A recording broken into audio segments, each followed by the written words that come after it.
காலையில இருந்து நிறைய வார்த்தை கேட்கிறோம். இப்போ வந்திருக்க ஜனங்கள் ரொம்ப ஸ்பெஷல் பீப்புள் நான் நினைக்கிறேன். எத்தனை பேர் ஆமைன்னு சொல்றீங்க? ஏன்னா நிறைய பேர் போயிட்டாங்க. பட் ஸ்டில் இங்க தங்கி காலையில இருந்து கடைசி நாளோட வார்த்தை, கடைசி செஷனோட வார்த்தையும் கேட்கறதுக்காக வாஞ்சியா வந்திருக்கீங்க நான் நம்புறேன். சந்தோஷமா இருக்கும். ஒரு ஆளிலேயே சொல்லலாமா? போர் அடிக்குதா? இல்ல ஓகே. யாராவது சத்தமா எபிரேயர் 8:8-9 வாசிங்க.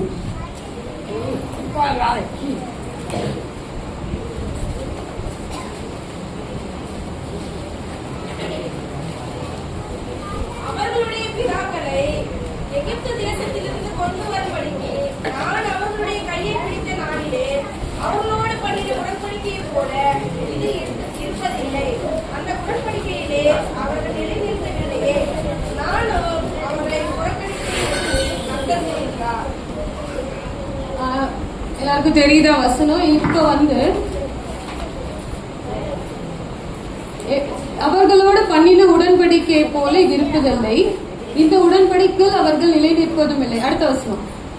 அந்த நாட்களுக்கு பின்பு நான் இஸ்ரவேல் குடும்பத்தாரோடு பண்ண உடன்படிக்கையாவது என்னுடைய பிரமாணங்களை அவர்களுடைய மனதிலே வைத்து 8 படிங்க. 8 அவர்களை குற்றப்படுத்தி அவர்களை நோக்கி, இதோ கர்த்தர் சொல்லுகிறது என்னவெனில், இஸ்ரவேல் குடும்பத்தோடும் யூதா குடும்பத்தோடும் நான் புது உடன்படிக்கை ஏற்படுத்தும் காலம் வருகிறது.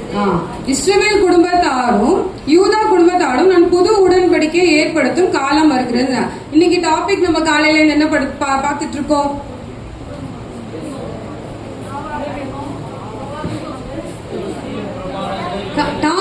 தீம் ஆஃப் த ரிட்ரீட் என்னது? கிறிஸ்துவின் பிரமாணங்களை நிறைவேற்றுங்கள். மெசேஜ் என்னன்னு கேட்கல. இந்த ரிட்ரீட்டோட தீம் கிறிஸ்துவின் பிரமாணங்களை நிறைவேற்றணும். ஓகே, கிறிஸ்துவின் பிரமாணம் தான் இங்க இந்த வசனத்துல 8:8 புது உடன்படிக்கை நம்ம எடுத்துக்கலாம். கிறிஸ்துவின் பிரமாணங்களை நம்ம புது உடன்படிக்கைன்னு சொல்லலாம். பிரமாணங்கள்னா காலையில சொன்னாங்க. இந்த மாதிரி பிரமாணங்கள்னா உடன்படிக்கையாகவும் எடுத்துக்கலாம், பிரமாணங்களாகவும் எடுத்துக்கலான்ட்டு. நான் என்னோட பாயிண்ட் ஆஃப் வியூல இருந்து உடன்படிக்கைனா என்னன்னா ஒரு அக்ரிமெண்ட். காலையில சொன்னாங்க உடன்படிக்கைனா என்னது? அக்ரிமெண்ட்னா ஒரு ஃபார் எக்ஸாம்பிள் இப்போ ஒரு கல்யாணத்துல ஹஸ்பண்ட் அண்ட் ஒய்ஃப் ஒரு உடன்படிக்கை பண்றாங்க. கிறிஸ்டியன் கல்யாணம் எல்லாம் எல்லாரும் பாத்திருக்கீங்கல்ல.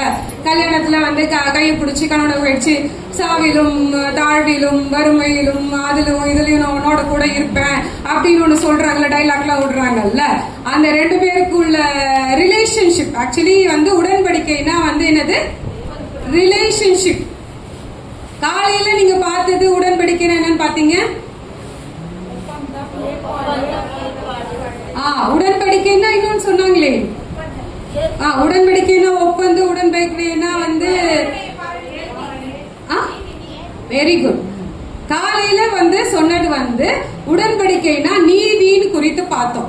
இப்ப நம்ம உடன்படிக்கைனா ஒரு அக்ரிமெண்ட், ஒருத்தர் ரெண்டு பேருக்குள்ள இருக்கிற ஒரு ரிலேஷன்ஷிப் பாக்குறோம். காலையில பார்த்தது ரைச்சியஸ்னஸ். எப்பயுமே இங்க வந்தா எனக்கு வந்துருது. ஏன் வருதுன்னு தெரியல எனக்கு. எப்ப வந்தாலும் ஆறாதான் வருது. ஓகேவா? காலையில உடன்படிக்கைனா நீதின்னு பார்த்தோம். நீதினா இங்கிலீஷ்ல ரைச்சியஸ்னஸ். இப்ப நம்ம பார்க்க போறது உடன்படிக்கைனா ரிலேஷன்ஷிப் பார்க்க போறோம். ஓகேவா? சோ இப்ப இந்த கல்யாணத்துல ரெண்டு பேருக்கு ஒரு ரிலேஷன்ஷிப் தானே இருக்கும். ஒரு கல்யாணத்துல ரெண்டு பேருக்கு ஒரு ரிலேஷன்ஷிப் இருக்கும். சோ அந்த ரெண்டு பேருக்கு உள்ள ரிலேஷன்ஷிப் அந்த கல்யாண நாள்ல ஏற்படுத்தப்படுகிறது. அது உடன்படிக்கை. பிரமாணம்னா லா தெரியுமா? எல்லா லா காலேஜ்ல படிக்கிற அப்படின்னு உங்க ஃப்ரெண்ட்ஸ், லா காலேஜ் ஃப்ரெண்ட்ஸ் யாராவது இருக்காங்களா? சட்ட திட்டங்கள். ஓகேவா? லா. பிரமாணங்கள்னா லா. உடன்படிக்கைனா கவர்னன்ட்னா உடன்படிக்கை. உடன்படிக்கைக்கு கீழே தான் பிரமாணங்கள் வருது, சட்டத்திட்டங்கள் வருது. எனக்கு புரியுதா புரியலையா எனக்கு தெரியல. கவர்னன்ட் உடன்படிக்கைனா ஃபர்ஸ்ட், அதுக்கு கீழே தான் பிரமாணங்கள் வருது. எப்படின்னா ஃபார் எக்ஸாம்பிள் இப்ப மேரேஜ்ல ஹஸ்பண்ட் அண்ட் ஒய்ஃப் ஒரு உடன்படிக்கையில இருக்காங்க. எப்ப அந்த உடன்படிக்கையில இருப்பாங்க? ஹஸ்பண்ட் செய்ய வேண்டிய சட்டத்திட்டங்கள்ல இருந்தா அந்த உடன்படிக்கையில இருப்பாங்க. மனைவி செய்ய வேண்டிய சட்டத்திட்டங்கள்ல இருந்தா அந்த உடன்படிக்கை இருப்பாங்க. இல்ல ஹஸ்பண்ட் வந்து அவங்களோட வேலையை சரியா செய்யாத இன்னொருத்தவங்க கிட்ட போயிட்டாங்கன்னா அந்த உடன்படிக்கையில இருப்பாங்களா இல்லையா? அந்த உடன்படிக்கை என்ன பண்ணப்படுது? உடைக்கப்படப்படுது. அப்போ உடன்படிக்கைக்கு கீழே தான் வந்து பிரமாணங்கள். ஒரு உடன்படிக்கையை நம்ம ஃபாலோ பண்ணணும் அப்படின்னா அதுக்கு ஒரு சட்டதிட்டங்கள் வேணும். ஓகேவா? இப்ப நம்ம வந்து புதிய உடன்படிக்கை இங்க நம்ம பார்த்தோம். இப்ப எல்லாமே வந்து நம்ம வந்து காலையில இருந்து பாத்துறது கிறிஸ்துவின் பிரமாணம்னா இன்னொரு பேரு புதிய உடன்படிக்கை நீங்க வச்சுக்கலாம். புதிய உடன்படிக்கையை வந்து நீங்க வந்து நல்லா தெரிஞ்சுக்கணும்னா பழைய உடன்படிக்கையை வந்து நல்லா தெரிஞ்சாதான் புதிய உடன்படிக்கையை புரிந்து கொள்ளக்கூடிய ஒரு தெளிவு நம்மளுக்கு வரும். ஓகேப்பா? உடன்படிக்கை என்ன சொன்ன? ஒரு அக்ரிமெண்ட். அதுக்கு கீழே தான் பிரமாணங்கள், சட்டதிட்டங்கள். ஓகே, இப்ப வந்து உடன்படிக்கைய நம்ம நீதியின் ஆங்கிள் காலையில பார்த்தோம். இப்ப உடன்படிக்கையை நம்ம ஒரு ரிலேஷன்ஷிப்னா என்ன? ஒரு உறவு. ஆண்டவர் வந்து எப்பயுமே மக்களோட ஒரு உறவு வந்து கொள்ள வந்து ஆசைப்படுறாரா. அதே எபிரேயர்ல 8:10 படிங்க. அந்த நாட்களுக்கு பின்பு நான் இஸ்ரவேல் குடும்பத்தாரோட பண்ணும் உடன்படிக்கையாவது என்னுடைய பிரமாணங்களை அவர்களுடைய மனதிலே வைத்து அவர்களுடைய இருதயங்களில் அவைகளை எழுதுவேன். நான் அவர்கள் தேவனாய் இருப்பேன், அவர்கள் என் ஜனமாய் இருப்பார்கள். எதுக்காக இந்த உடன்படிக்கைனா அவர்கள் என் ஜனமா இருப்பார்கள், நான் அவர்களுடைய தேவனா இருப்பேன். அவர் வந்து ஒரு ரிலேஷன்ஷிப் நம்ம கூட மெயின்டைன் பண்ணணும்னு நினைக்கிறாராம். அதனாலதான் இந்த உடன்படிக்கையே நம்மளுக்கு கூட அவர் வந்து பண்றார். கல்யாணத்துல எப்படி ஒரு ஹஸ்பண்டும் ஒய்ஃபும் ஒரு ரிலேஷன்ஷிப் மெயின்டைன் பண்றதுக்காக ஒரு உடன்படிக்கை பண்றாங்களோ அதே மாதிரி கர்த்தர் வந்து ஒரு உடன்படிக்கை ஜனங்களோட வந்து அவர் வந்து பண்ணிக்கணும்னு நினைக்கிறார். என்ன பண்ணிக்கணும்னு நினைக்கிறாருன்னா அவங்க ஏன் ஜனமா இருக்கணும், நான் அவங்க தேவனா இருக்கணும். அதுதான். இப்ப அவருக்கு வந்து ஆண்டவர் வந்து ரொம்ப ரொம்ப ரொம்ப பொசசிவ் காட். பொசசிவ் காட்னா என்ன சொல்ற? ரொம்ப இப்ப ஒரு லவ் பண்றவங்க என்ன சொல்லுவாங்க, ஒரு அவங்களோட பாய் ஃப்ரெண்டோ இல்ல கேர்ள் ஃப்ரெண்டோ வந்து இன்னொருத்தவங்க கிட்ட பேசினாலே என்ன வந்துடும் அவங்களுக்குலாம்? உடனே சுருன்னு ஏறிக்கும். ஆமா தானே? இல்ல ஹஸ்பண்ட் அண்ட் ஒய்ஃப் இன்னொரு பையன் கூட ஏதாவது ஒண்ணு பேசிட்டாங்கன்னா எனக்கு அவங்க கூட தேவையில்லாம பேசிட்டு இருக்க அப்படின்னு அவங்க தப்பா ஒன்றும் பேசியிருக்க மாட்டாங்க. சும்மா வந்து ஒரு ஒருத்தவங்க கிட்ட ஹாய் சொல்லியிருப்பாங்க, இல்ல வந்து ஏதோ ஒன்று பண்ணிருப்பாங்க. ஆனா வந்து ஹஸ்பண்டுக்கோ ஒய்ஃபுக்கோ என்ன பண்ணிரும்? கோவம் வந்துடும். ஏன்னா என் ஹஸ்பண்ட் என்னோட ஹஸ்பண்ட் தான், என் ஒய்ஃப் என் ஹஸ்பண்ட் என்னோட ஒய்ஃப் தான். அவங்க எப்படி இன்னொருத்தவங்க கிட்ட பேசுவாங்க? அதே மாதிரிதான் வந்து ஆண்டவர் நம்மள நினைக்கிறார். அவங்க என்னோட ஜனங்களா மட்டும்தான் இருக்கணும் அப்படின்றதுக்காக தான் அந்த உடன்படிக்கையே. அதனாலதான் வந்து இது வந்து காலையில நம்ம வந்து பார்த்தோம். அதனாலதான் வந்து ஃபர்ஸ்ட் ஆக்சுவலி ஆண்டவர் வந்து முதல்ல ஏன் ஜனங்களை ஏற்படுத்தினாருன்னா நான் அந்த வாலிபர் மீட்டிங்ல நான் ஆல்ரெடி சொல்லியிருக்கேன். எதுக்காக ஜனங்களை ஏற்படுத்தினார்? யாராவது வாலிபர் மீட்டிங் அட்டென்ட் பண்ணவங்க சொல்லுவாங்க. Very good. அவங்க வாலிபர் மீட்டிங் அட்டென்ட் பண்ணல, அவங்க சொல்லிட்டாங்க. எதுக்காக ஜனங்களை ஃபர்ஸ்ட் அவர் வந்து படைக்கணும்னா சாதாரணவன் லூசிபர் என்ன பண்ணா, அவனை துதிக்கிற தூதனா இருந்தான். ஆனா வந்து அவனோட பெருமையினால அவன் விழுந்ததுக்கு அப்புறம் ஆண்டவரை துதிக்கிறதுக்காக தான் வந்து ஒரு சந்ததியவே அவர் ஏற்படுத்தினார். வாலிபர் மீட்டிங்ல சொன்ன ஞாபகம் இருக்காமா? ஞாபகம் இருக்கா? யாரும் இங்க வரல பாய்ஸ். கார்த்தி ஞாபகம் இருக்கா? ஓகே. எதுக்காக நம்மளை ஏற்படுத்தினாரு? அவரோட ஜனங்களா இருந்து அவரை துதி பாடுறது தான். அதுக்கு தான் நம்மளை கிரியேட் பண்ணாரு. அதுக்கு தான் ஆடம் கிட்ட வந்து ஒரு உடன்படிக்கை பண்றாரு. காலையில பார்த்தோம் இல்லையா, பழத்தை சாப்பிடாத அப்படின்னா அவரு கேட்கல. அதுக்கப்புறம் வந்து யாரு கூட ஒரு உடன்படிக்கை பண்றாரு? நோவா கூட ஒரு உடன்படிக்கை பண்றாரு. அப்பயும் நோவா ஃபேமிலி தவிர வேற யாரும் கேட்கல. அதுக்கப்புறம் யார சூஸ் பண்றாரு? ஆபிரகாம சூஸ் பண்றாரு. அவர் மூலயமா தான் ஒரு சந்ததி வந்து பிரிக்கப்பட்டு வருது. அதுக்கப்புறம் ஒரு பெரிய ஜாதி ஆயிடுச்சு ஆபிரகாமோட சந்ததி. அதுக்கப்புறம் மோசையோட வந்து ஒரு பெரிய சந்ததியா எகிப்துல வந்து அவங்க அடிமனத்தனத்துல இருக்கும் போது அவங்களோட வந்து உடன்படிக்கை பண்றாரு.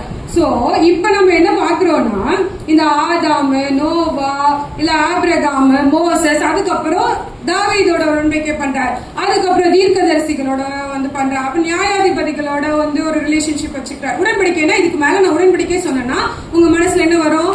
ஒரு உறவு. என்னது? உறவு. உடன்படிக்கைனா என்ன? உடன்படிக்கைனா என்ன? உறவு. ஆண்டவர் வந்து நம்மளோட ஒரு உறவுல இருக்கணும், ஒரு தொடர்புல இருக்கணும் அப்படின்றதுக்காக தான் வந்து ஆதாம ஏற்படுத்துறாரு, நோவாவை சூஸ் பண்றாரு, ஆபிரகாமை சூஸ் பண்றாரு, மோசேவை சூஸ் பண்றாரு, அப்புறம் டேவிட சூஸ் பண்றாரு, அப்புறம் தீர்க்கதரிசிகளை சூஸ் பண்றாரு, நியாயாதிபதிகளை சூஸ் பண்றாரு. ஆனா பழைய ஏற்பாட்டுல இருக்கவங்க அந்த சூஸ் பண்ண பர்சன் மட்டும் தான் ஆண்டவரோட தொடர்புல இருந்தாங்க. கரெக்டா இல்லையா? கரெக்டா? இதுலயே சூஸ் பண்ண பர்சன் வந்து நிறைய பேர் வந்து ஆண்டவரோட தொடர்புல இல்ல. நிறைய பேர் அவங்க சூஸ் பண்ண பர்சன்லாம் ஆண்டவரோட தொடர்புல இருந்ததுக்கு காரணம் என்னன்னா, அவங்களோட போக்கஸ் ஃபுல்லா வந்து யார் மேல இருந்துச்சா? ஆண்டவரோட மேல இருந்துச்சா. ஃபார் எக்ஸாம்பிள் இப்ப நோவா ஆண்டவர் மேலேயே இருந்து அவரை வந்து போக்கஸ் பண்ணிட்டு அவரோட பிரமாணத்தை, அவருக்கு சொல்லப்பட்ட வேலையை நிறைவேற்றார். ஆபிரகாம் நிறைவேற்றிட்டார், மோசே நிறைவேற்றிட்டார். மோசே கானானுக்கு போலனாலும் அவர் சொன்னதை அவரு செஞ்சிட்டார். தாவீது நிறைவேற்றிட்டார்.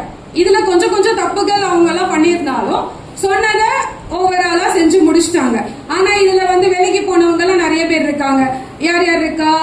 ஆதாம் இருக்கா, சவுல் இருக்கா, சாலமோன் இருக்கா. இவங்க எல்லாம் வந்து ஆண்டவர் சூஸ் பண்ண பர்சன் தான். ஆண்டவர் அவங்கள தெரிஞ்சு கொண்டாங்க தான். ஆனா அவங்க போக்கஸ் வந்து அவங்க தெரிந்து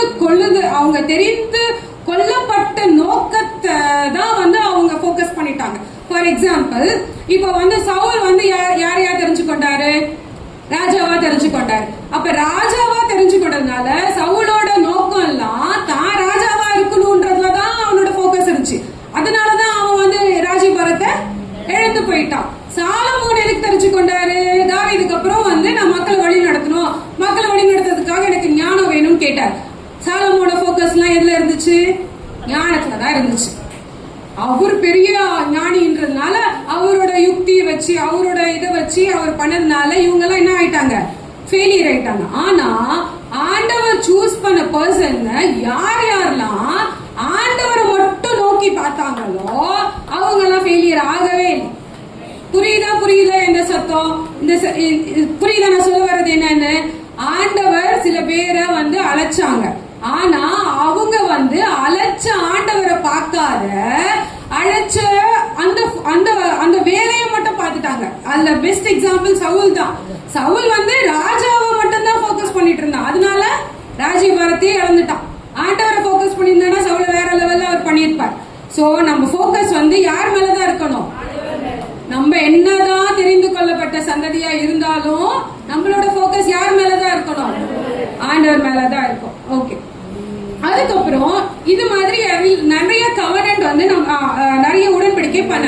ஆனா பழைய ஏற்பாட்டின் உடன்படிக்கையும் புதிய ஏற்பாட்டின் இப்ப நான் வந்து நியாயப்பிரமாணம் பேசாத, நான் வந்து பழைய உடன்படிக்கை புதிய உடன்படிக்கை என்று பேசும்போது ஒண்ணுதான். பழைய ஏற்பாட்டின் நியாயப்பிரமாணம், புதிய ஏற்பாட்டின் கிறிஸ்துவின் பிரமாணம் அப்படி நீங்க புரிஞ்சுக்கலாம். இதுல ரெண்டுத்துலயும் காமனா இருக்கிறது என்னன்னா வந்து ரத்த சம்பந்தப்பட்ட உடன்படிக்கை. யாத்ராகமம் 4:24-26 படிங்க. 4:24-26. வழியிலே தங்கும் இடத்தில் கர்த்தர் அவனுக்கு எதிர்பட்டு அவனை கொல்ல பார்த்தார். அப்பொழுது சிப்போரால் கருக்கான ஒரு கல்லை எடுத்து தன் புத்திரனுடைய நுனித்தோலை அறுத்து அதை அவன் காதலுக்கு முன்பாக எரிந்து, நீ எனக்கு ரத்த சம்பந்தமான புருஷன் என்றார். இங்கு அவர் அவரை விட்டு விலகினார். அப்பொழுது அவர் இருந்த சேதத்தின் நிமித்தம் நீ எனக்கு ரத்த சம்பந்தமான புருஷன் என்றார். ஓகே. இப்ப வந்து இதுல வந்து மோசேவோட வைஃப பத்தி நம்ம பாக்குறோம். மோசேக்கு வந்து ஆண்டவர் கொடுத்த ஒரு கட்டளை என்னன்னா, அது ஆபிரகாமுக்கே அவர் கொடுத்துட்டார். என்ன கொடுத்தார் கட்டளை? விருத்த சேதம் பண்ணணும்ட்டு. விருத்த சேதம் பண்ணணும்னு சொன்னார். யார் யாரெல்லாம் வந்து கர்த்தரோட ஜனங்களா இருக்காங்களோ அவங்க எல்லாம் வந்து விருத்த சேதனம் பண்ணப்படணும் அப்படின்றது ஆபிரகாமுக்கு ஆண்டவர் கொடுத்த கட்டளை.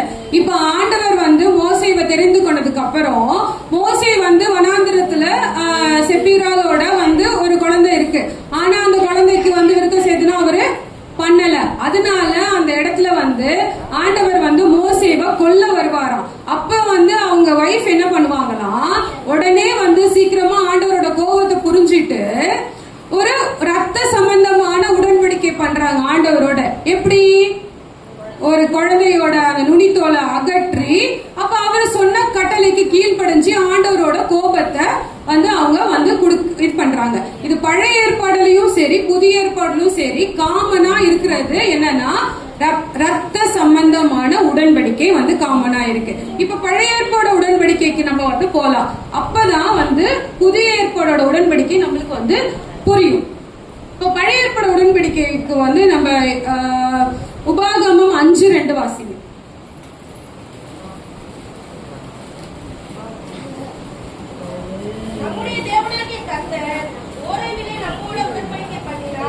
இப்ப வந்து ஆண்டவர் வந்து பழைய ஏற்பாடுல மோசேக்கு பண்ணன மெயினான வந்து ஒரு உடன்படிக்கை தான் வந்து நம்ம பழைய ஏற்பாடின் உடன்படிக்கை பண்ணிருக்கோம். நம்ம வந்து அது ஆதாமோட பண்ணன, நோவாவோட பண்ணது, ஆபிரகாமோட பண்ணதெல்லாம் வந்து பெரிய உடன்படிக்கையை நம்ம கன்சிடர் பண்ணல.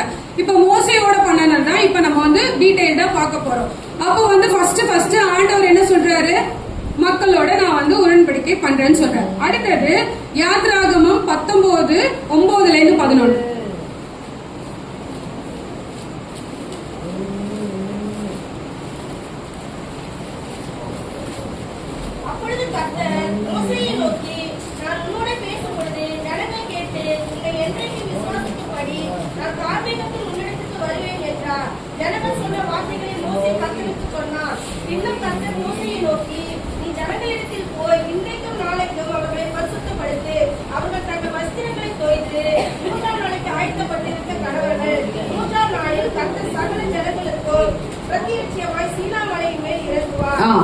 இப்ப வந்து ஃபர்ஸ்ட் வந்து ஆண்டவர் வந்து பழைய ஏற்பாடு ஜனங்களுக்கு அவங்களோட ஒரு உடன்படிக்கை பண்றார்.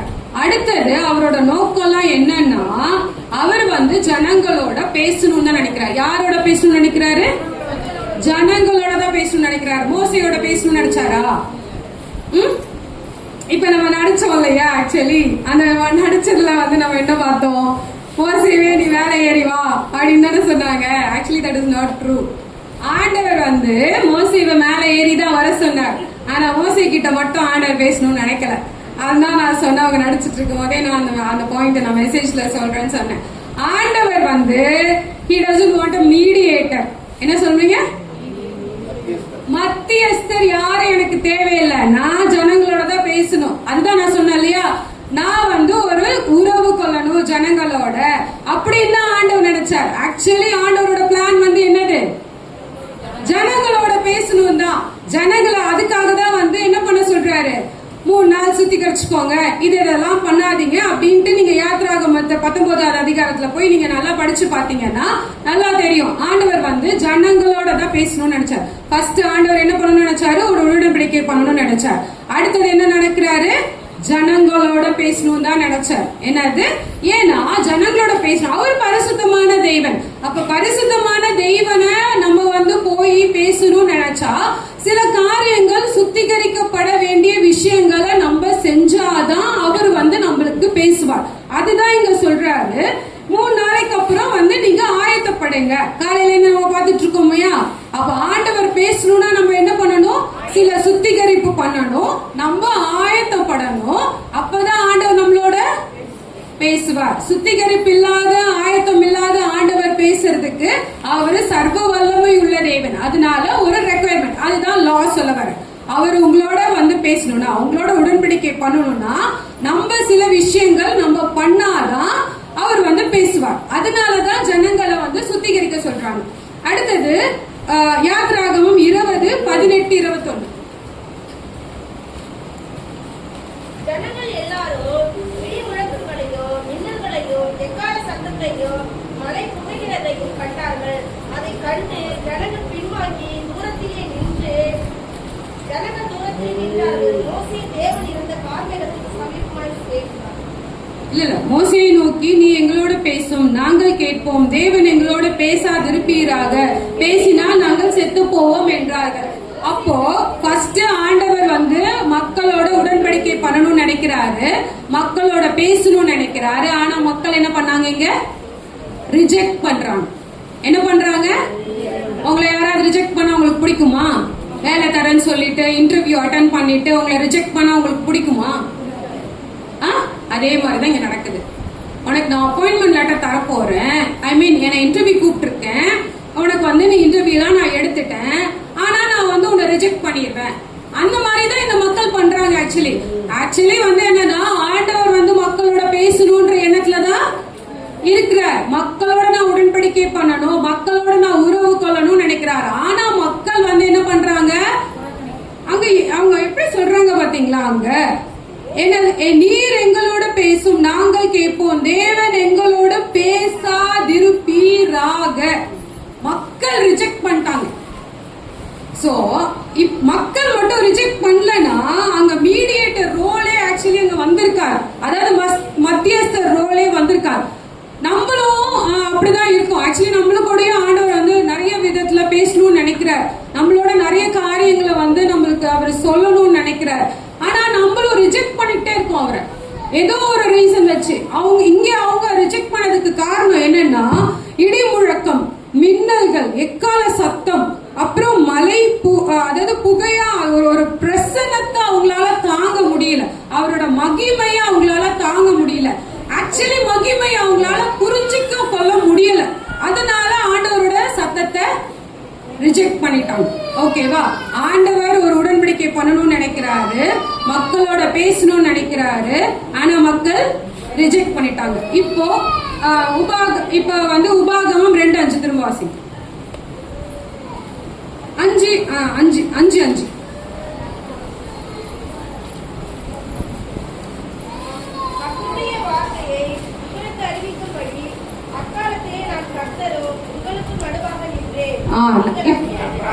போதும். அப்ப இப்போ என்ன சொல்றாரு மோசே, கர்த்தருக்கும் உங்களுக்கும் நடுவாக யார் நிக்கிறாரா? மோசே நிக்கிறார். அப்போ இப்போ ஒரு மத்தியஸ்தர் வந்துட்டாங்க. ஆண்டவரோட சித்தம் வந்து மத்தியஸ்தர் கிடையாது. ஆனா இப்ப மத்தியஸ்தரா யார் நின்னுட்டா? மோசே வந்துட்டார். அடுத்தது அப்ப இப்பதான் வந்து 6வது வருஷத்துல இருந்து அங்க வந்து பிரமாணங்களை சொல்ல ஆரம்பிக்கிறார், சட்டத்திட்டங்களை சொல்ல. அது நம்ம காலையிலேயே பார்த்துட்டோம். 613 இருக்கு, இது பண்ணணும், இது பண்ணக்கூடாது, அது செய்யணும், இது செய்யக்கூடாதுல சொல்ற. இப்ப இதுல நம்ம கத்துக்க வேண்டியது என்னன்னா, ஆக்சுவலி ஆண்டவர் வந்து நம்மளோட ஒரு ரிலேஷன்ஷிப் வேணும்னு நினைக்கிறார், நம்மளோட உறவு வேணும்னு நினைக்கிறார். ஆனா மக்கள் ரிஜெக்ட் பண்ணிட்டாங்க. அதனால ஒரு மீடியேட்டர் வந்துட்டாங்க. இப்ப ஆனாலும் ஆண்டவர் வந்து அவங்களோட ஒரு ரிலேஷன்ஷிப் மெயின்டைன் பண்ணணும் அப்படின்னு சொல்லி ஒரு பிளான போடுறார்.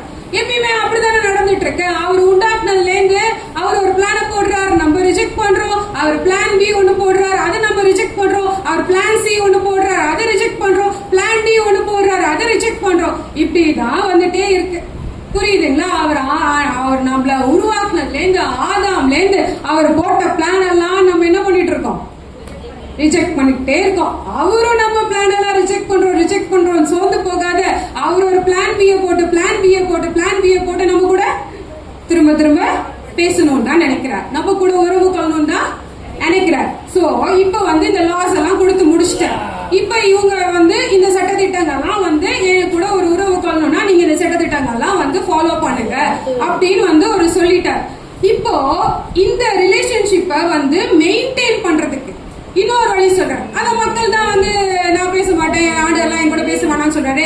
இப்ப வந்து ஆண்டவர் வந்து சரி நீ கேட்கலனாலும் பரவாயில்ல, நான் வானத்துல இருந்து வந்து உன் கூட வந்து நான் வசிக்கிறேன் அப்படின்னு சொல்லிட்டு ஒரு ஆசரிப்பு கூடாரத்தை உருவாக்க சொல்றாரு. வாசிக்கலாமா? யாத்ராகமம் 25:8-9.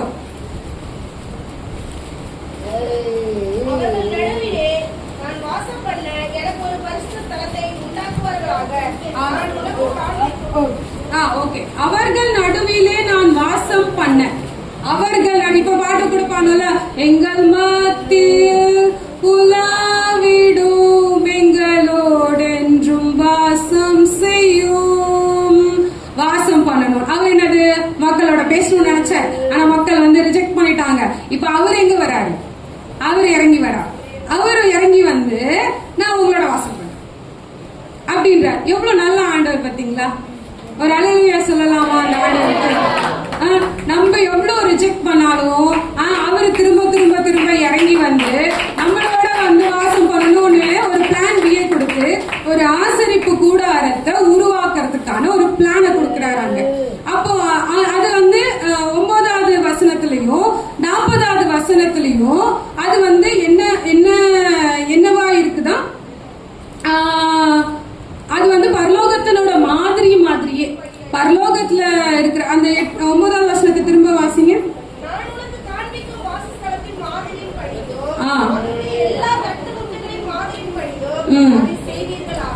நான் நமக்கு காண்பிக்கிற மாதிரினா அப்போ சீனாய் மலையில மோசேக்கு ஒரு ஒரு பிளான் கொடுத்திருக்காரு, ஒரு ஒரு என்னது ப்ளூ பிரிண்ட். அப்ப நம்ம வீடெல்லாம் கட்டுறதுக்கு முன்னாடி ஒரு ப்ளூ பிரிண்ட் போடுவோமா? இல்ல வந்து ஒரு ப்ராஜெக்ட் பண்றதுக்கு முன்னாடி ஒரு அப்டிராக்ட் மாதிரி செய்வோம், இல்ல ஏதோ ஒண்ணு செய்யறதுக்கு முன்னாடி ரஃபா ஒண்ணு செய்வோம். சோ அது ஆனா வந்து எதோட மாதிரி, இப்ப வந்து நீங்க சென்னையில எல்லாம் போனீங்கன்னா ஒரு அபார்ட்மெண்ட்லாம் நீங்க வாங்க போனீங்கன்னு வச்சுக்கோங்களேன், அவங்க வந்து அந்த அபார்ட்மெண்ட்டே வந்து ஃபுல்லா பினிஷ் ஆயிருக்காது, ஃபுல்லா வந்து முடிச்சிருக்க மாட்டாங்க. ஆனா வந்து ஒரு மாடல் ஹவுஸ் மாதிரி அங்க வச்சிருப்பாங்க. அங்க என்ன பண்ணிருப்பாங்க, எப்படி எப்படி ரூம் இருக்கும், அந்த ரூம்ல என்னென்ன விளக்கு இருக்கும், என்னென்ன வந்து மேசை இருக்கும், என்னென்ன வந்து இதெல்லாம் இருக்கும்னு சொல்லிட்டு அங்க வச்சிருப்பாங்க. அங்க வச்சுட்டு போட்டீங்கன்னா நம்ம என்ன வந்து நினைச்சுப்போம், ஆக்சுவலி அந்த மாதிரி கட்ட தெரிய மாட்டான், அது வேற விஷயம். அவன் வந்து எக்ஸ்ட்ரா எல்லாம் டிசைன் எல்லாம் பண்ணி அப்படி வந்து போட்டு வச்சிருப்பான். ஆனா அது நம்ம பார்த்தாலே வந்து நம்மளுக்கு என்ன ஆயிடும், ஓ நம்ம வீடு இப்படி இருக்கு போல இருக்கு அப்படின்னு சொல்லி நம்ம ரொம்ப அட்ராக்டடா அந்த வீடை நம்ம வாங்கிடுவோம். அந்த மாதிரி வந்து மார்க்கெட் பண்ணுவாங்க. சோ அப்ப அந்த மாடல் ஹவுஸ பார்த்தாலே அப்ப நம்மளுக்கு என்ன வந்துரும், ரியல் ஹவுஸ் மாதிரியே இருக்கணும். அப்போ வந்து இது என்னது, பரலோகத்தினுடைய ஆசாரிப்பு கூடாரத்தோட மாதிரியை தான் வந்து மோசேக்கு இங்க வந்து சொல்றார். சோ இப்போ வந்து அவங்க என்ன பண்ணணும்னா, இப்போ நீங்க யாத்ராகமத்துல 25ல இருந்து 30 வரைக்கும் இன்னைக்கு நைட் ஃப்ரீயா இருந்தீங்கன்னா போய் வாசிங்க. ஏன்னா வந்து அவர் வந்து அந்த ஆசரிப்பு கூடாரத்தை எப்படி எப்படியெல்லாம் வந்து பண்ணணும் அப்படின்ட்டு ஒரு இன்ஸ்ட்ரக்ஷன் மாதிரி கொடுத்திருப்பார். சின்ன பிள்ளைங்க ஃப்ரீயா இப்ப ஃப்ரீயா இருந்தீங்கன்னா வந்து யாத்ராகமம் 25ல இருந்து 30 வரைக்கும் நீங்க வாசிங்க. அதுக்கப்புறம் இப்ப அந்த பிக்சர் நான் ஏன் வந்து ஆசரிப்பு கூடாரத்தை வந்து இந்த பிரமாணத்துக்கு நான் எடுத்தேன்னா, பிரமாணம் வந்து அவரோட உடன்படிக்கைன்னு நம்ம சொல்லியாச்சு, அவர் வந்து ரிலேஷன்ஷிப். இந்த ஆசரிப்பு கூடாரம் டெய்லி ஆண்டவரோட ஒரு ரிலேஷன்ஷிப் மெயின்டைன் பண்ணணும்னா, நம்ம ஆண்டவரோட உறவு கொள்ளணும்னா அவர் ஒரு ஒரு ப்ளூ பிரிண்ட் கொடுத்திருக்கிறார். இந்த மாதிரிலாம் நீ பண்ணனா நான் வந்து உன் கூட நான் பேசுவேன், நீ வந்து இப்படி எல்லாம் செஞ்சேன்னா நான் வந்து உன்னோட வந்து நான் வந்து சொல்லுவேன் அப்படின்ட்டு வந்து ஒரு ஒரு ஒரு மாதிரியை தான் வந்து அவர் வந்து சொல்லியிருப்பார். அப்போ டெய்லி ஒரு ரிலேஷன்ஷிப் வந்து ஆண்டவர் அந்த மக்களோட இருக்கணும், இந்த மக்கள் வந்து என் கூட ஒரு உறவுல டெய்லியுமே இருக்கணும் அப்படின்றதுக்காக ஒரு ஒரு மாதிரியை கொடுத்து, இந்த மாதிரி நீங்க பண்ணுங்க, இந்த மாதிரி நீங்க பண்ணீங்கன்னா டெய்லி நான் வந்து உங்களோட வாசம் பண்ணுவேன், டெய்லி நான் வந்து உங்களுக்கு இன்ஸ்ட்ரக்ஷன் கொடுப்பேன். அப்போ வந்து அவங்க என்ன சொல்றாங்க, மேகம் வந்து எப்பெல்லாம் வந்து இறங்குதோ அப்பெல்லாம் வந்து அவங்க வந்து அந்த கூடாரத்தை வந்து ஸ்தாபிக்கணும். மேகம் எப்பெல்லாம் வந்து எழும்புதோ அப்ப அந்த கூடாரத்தையும் தூக்கிட்டு அவங்கெல்லாம் போகணும். சொன்னாங்களே இந்த டிராமால பாத்தீங்களா ஃபர்ஸ்ட் இளைப்பாருங்கன்னு சொல்லிட்டு, ஆக்சுவலி அந்த இளைப்பாருன்னா அவங்க ஒன்னும் இளைப்பாரிட்டு இல்ல, மேகம் எப்பெல்லாம் வந்து இறங்குதோ அப்பெல்லாம் அவங்க இளைப்பாறலாம். மேகம் எப்போ எழும்புதோ அப்போ உடனே என்ன பொட்டியெல்லாம் காட்டிக்கணும், ஆசரிப்பு கூடாரத்தையும் அவுத்துடணும். அதனாலதான் அது ஒரு டெம்பரவரி டென்ட் மாதிரி பண்ணிருப்பாங்க. பாத்திருக்கீங்களா அந்த போட்டோ ஜூம் பண்ணுங்க, அந்த நடுவுல இருக்கிறத மட்டும் ஜூம் பண்ணுங்க. இது ஒரு டென்ட் மாதிரி தானே போட்டிருக்காங்க, தெரியுதா எல்லாருக்கும்? இதுதான் ஆசரிப்பு கூடாரம் மோசேக்கு அவர் கொடுத்த. அதுல நீங்க வந்து யாத்ராகமம் 25ல இருந்து 30 to 40 வரைக்கும் படிச்சீங்கன்னா இந்த ஆசரிப்பு கூடாரத்தை வந்து அவங்க எப்படி பண்ணணும், எந்தெந்த துணியை வச்சு செய்யணும், என்ன பண்ணணும்னு ஒரு டீடைல்டு இன்ஸ்ட்ரக்ஷன் இருக்கும். இதுக்கு ஆக்சுவலி நான் வந்து ஏன் உள்ள போறேன்னா, டெய்லி ஆண்டவரோட ஒரு உறவு கொள்றதுக்கு அவரு ஒரு ஸ்ட்ரக்சர் போட்டு கொடுத்திருக்கிறார். இந்த ஒரு பிளான் போட்டு கொடுத்திருக்கிறார். இப்படிலாம் நான் செஞ்சேன்னா நான் வந்து டெய்லி உனக்கு இன்ஸ்ட்ரக்ட் பண்ணுவேன், டெய்லி உனக்கு நடத்துவேன், டெய்லி உங்ககிட்ட பேசுவேன், டெய்லி நீ என்ன செய்யணும்னு சொல்லுவேன் அப்படின்னு ஒரு ஸ்ட்ரக்சர் போட்டு கொடுத்திருக்கிறார். இது வந்து பழைய ஏற்பாட்டோட இதுக்கு நான் வந்து உள்ள ஒவ்வொன்றா நான் டீட்டெயில்டா நான் சொல்றேன். இதை வந்து நம்ம என்ன பண்ண போறோம், நாளன்னைக்கு இந்த புதிய ஏற்பாடோட அது எப்படி கனெக்ட் ஆகுறதுன்றத நம்ம பார்க்க போறோம். இப்போ வந்து நம்ம டீடைல்டா வந்து போலாம். இப்போ ஒரு டெம்பரவரி டென்ட்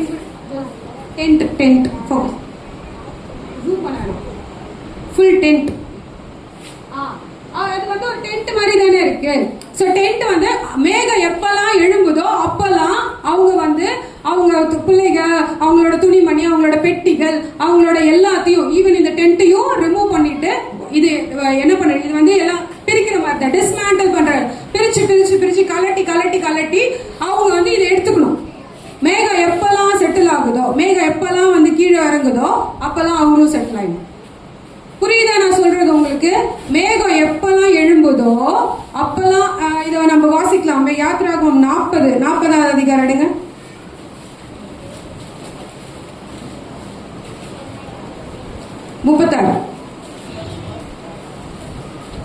வாசஸ்தலத்தில் இருந்து மேகம் மேலே எழும்பும் போது இஸ்ரவேல் புத்திரர் பிரயாணம் பண்ண புறப்படுவார்கள். எழும்பும் போது பிரயாணம் பண்ணணும். மேகம் எழும்பாதிருந்தால் அது எழும்பும். அது எழும்பும் நாள் வரைக்கும் பிரயாணம் பண்ணாதிருப்பாங்க. மேகம் எழும்பாத இருந்தா அவங்க என்னது பிரயாணம் பண்ணாத இளைப்பாறுவாங்க. அப்போ எப்பெல்லாம் மேகம் எழும்புதோ அப்பெல்லாம் அவங்க ரெடியா இருக்கணும். மேகம் வந்து இப்ப கூட எழும்பும், உடனே ரெஸ்ட் ஆயிடும். மேகம் வந்து இறங்கிடும், அப்போ இறங்கிடணும். மேகம் இப்பதான் டயர்ட் ஆகி ஒரு 4 மைல் 5 மைல் 6 மைல் நடந்து இல்ல 2 நாளா நடந்து நடந்து நடந்து டயர்ட் ஆகி நின்றுவாங்க. ஓகே, 5 நிமிஷத்துல மேகம் எழுந்தா என்ன பண்ணணும்? திரும்ப எழுந்திக்கணும். திரும்ப இதெல்லாம் வந்து அவங்க பிக்ஸ் பண்ணணும். திரும்ப இதெல்லாம் வந்து அடிக்கணும், அந்த சுத்தி வச்சு அடிக்கணும். அதுக்கெல்லாம் நிறைய இன்ஸ்ட்ரக்ஷன் கொடுத்திருக்காரு. உடனே 5 நிமிஷத்துல எழுந்திருச்சுன்னா திரும்ப எல்லாத்தையும் கலட்டணும், திரும்ப எல்லாத்தையும் எடுத்துக்கணும். அவ்வளோ ஒரு கீழ்ப்படிதெல்லாம் வந்து இஸ்ரவேல் ஜனங்கள் இருந்தாங்களாம். எப்படி? மேகம் எழும்பும் போது போகணும், மேகம் இருக்கும் போது பண்ணும். அப்ப இதை கலட்டுறது, இதை மாற்றுறது, இதை எடுத்துக்கிறது, இது செய்யறது, நீங்க போய் வாசிச்சு பாருங்களேன். ஒவ்வொரு அந்த செய்யறதுக்கும் பொண்ணு வெள்ளி அவ்வளோ இன்ஸ்ட்ரக்ஷன் கொடுத்துருப்பா. அவங்க எல்லாம் எவ்வளவு அழகா செய்வாங்க. இதெல்லாம் நான் ஏன் இவ்வளவு டீடைல்டா சொல்றேன்னா, நம்ம இங்க இப்ப எவ்வளவு ஃபெசிலிட்டிஸோட ஆண்டவர் ஆராதிக்கிறோம் அப்படின்றத உணர்த்துறதுக்காக தான் நான் இதை சொல்றேன். ஆக்சுவலி அப்ப எவ்வளவு சட்ட திட்டங்கள் ஆண்டவர் கொடுத்து வச்சிருந்தாரு. அந்த சட்ட திட்டங்களை அவங்க எவ்வளவு கரெக்டா ஃபாலோ பண்ணாங்க. பட் ஸ்டில் அவங்க வந்து என்னத்த இது பண்ணிக்கலாம். நம்ம எபிரேயர்ல வாசிச்சோம்ல, திரும்ப வாசிங்க. அந்த எபிரேயர் 8 வாசிங்க. 8 வாசிங்க.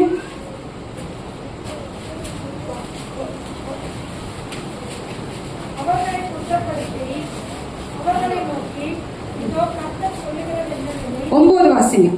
அவர்களுடைய பிதாக்களை எகிப்து தேசத்திலிருந்து கொண்டு வரும்படிக்கு நான் அவர்களுடைய கையை பிடித்த நாளிலே அவர்களோடு பண்ணின உடன்படிக்கையை போல இது இருப்பதில்லை. அந்த உடன்படிக்கையை அவர்கள் நிலைநிறுத்தவில்லையே, நானும் அவர்களை புறக்கணித்தேன் என்று அந்த உடன்படிக்கையிலே அவர்கள் நிலை நிற்கவில்லையே, நானும் அவர்களை புறக்கணித்தேன். இவ்வளோ இன்ஸ்ட்ரக்ஷன் நீங்க போய் படிச்சு பாருங்களா. அந்த 25 to 30 எவ்வளோ இன்ஸ்ட்ரக்ஷன் கொடுக்கறாரு. அவ்வளோ இன்ஸ்ட்ரக்ஷனையும் இந்த மக்கள் வந்து அவங்க வந்து ஃபாலோ பண்றாங்க, அவங்க வந்து கடைபிடிக்கிறாங்க. ஃபர்ஸ்ட் நம்ம வந்து இது எப்படின்னா, வெளியில வந்து அந்த வந்து பலிபீடம் இருக்கு. என்னது, இந்த பிக்சர் நான் வந்து ஷேர் பண்றேன். யார் யாரெல்லாம் வந்து வாட்ஸ்அப் வச்சிருக்காங்களோ ஜான்சன் அண்ணா கிட்ட கேட்டுக்கோங்க. சின்ன பசங்களுக்கு இல்ல பெரியவங்களும் இதுக்கு வேணும்னா இந்த ஒவ்வொரு கீழையும் நான் அதிகாரங்கள் போட்டிருக்கேன். இதை போய் டீடைல்டா நீங்க வந்து இங்க இருக்கும் போது நீங்க வாசிங்க. இது ஒரு பைபிள் ஸ்டடி மாதிரியே கூட இருக்கலாம். ஏன்னா நம்ம ஃப்ரீயா தான் இருக்கோம். இப்போ ஒன்னும் நம்மளுக்கு வேலை இல்லை. ஸோ நம்மளுக்கு டைம்க்கு வந்து சாப்பாடு வந்துடுது. கொஞ்சம் வந்து காலையில் தான் நம்ம வாசிச்சோம். மனோவாஞ்சையாய் வந்து விரையப்பட்டனாத்தார் வசனத்தை ஆராய்ந்து படிச்சதுனால எப்படி ஆயிட்டாங்களாம், நற்குணசாலிகளா ஆனாங்கல்ல. இப்போ நம்ம ஃப்ரீயா இருக்கோம். சோ இந்த இதை வந்து பிக்சரை நான் வந்து குரூப்ல ஷேர் பண்ண சொல்றேன். பண்ருட்டி சர்ச்சுக்கு, மதுராந்தக சர்ச்சும் காராமணி குப்பமும் ஜான்சன் கிட்ட கேட்டு இந்த பிக்சரை நீங்க வாங்கிக்கோங்க, சரியா? இப்போ ஃபர்ஸ்ட் வந்து வெளிப்புறம் இதை வந்து எப்படி பிரிச்சிருக்காங்கன்னா, வெளிமுற்றம், பரிசுத்த ஸ்தலம், மகா பரிசுத்த ஸ்தலம் அப்படி வந்து பிரிச்சிருக்காங்க. அந்த கீழே இருக்கிறத ஜூம் பண்ணுங்க. இங்க தெரியுதா உங்களுக்கு? வெளிமுற்றம், அந்த மணல்லாம் இருக்கிறதெல்லாம் வந்து வெளிமுற்றம். ஓகேங்களா? அதுக்கு நடுவுல 2 பார்ட்டிஷன். என்னது? பரிசுத்த, அது தூபக்கூடம் போட்டிருக்கு. அது வந்து ஆக்சுவலி பரிசுத்த தலம். அதுக்கு உள்ள கருவறைன்னு சொல்லிடுவாங்களே, நம்ம எல்லாம் வந்து கருவறைக்குள்ள வந்து கடவுளோட விக்கிரகம் இருக்கு அப்படின்லாம் நம்ம பார்த்துக்கலாம். அதே மாதிரிதான் அங்கேயும் ஃபாலோ பண்ணிருக்காங்க. சோ வெளிமுற்றம், பரிசுத்த ஸ்தலம், மகா பரிசுத்த ஸ்தலம். இது நான் வந்து டீடைல்டா எக்ஸ்பிளனேஷன் பண்றதுக்கு நான் சண்டே சாட்டர்டே அன்னைக்கு நான் வந்து ஏன் இவ்வளவு டீடைல்டா எக்ஸ்பிளனேஷன் பண்ணன்றது உங்களுக்கு புரியும். சரியா? சோ இப்ப இங்க இருக்கிறது வந்து ஜூம் அவுட். இங்க இருக்கிறது ஃபுல்லா வந்து வெளிமுற்றம். இது வந்து வெளிமுற்றம். இது வந்து பரிசுத்த ஸ்தலம். இது வந்து மகா பரிசுத்த ஸ்தலம். சோ இப்ப பரிசுத்த ஸ்தலத்துல வெளிப்புறத்துல என்ன இருக்குன்னா இது என்னது?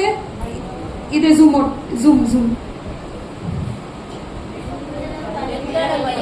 வெங்கல பலிபீடம். ஓகேவா?